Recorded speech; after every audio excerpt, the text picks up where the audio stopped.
Labas.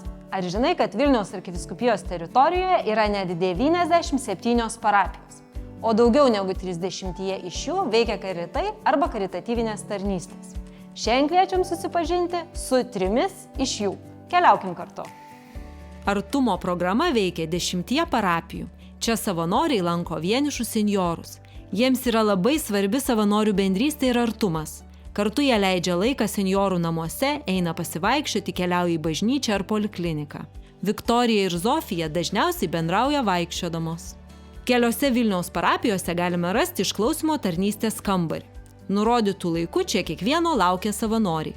Pakviesti, išklausyti ir kartu ieškoti sunkumų sprendimo būdų – tokia pagrindinė jų užduotis. 11 parapijų veikia vaikų dienos centrai. Dienos centras pirmiausia yra saugi erdvė.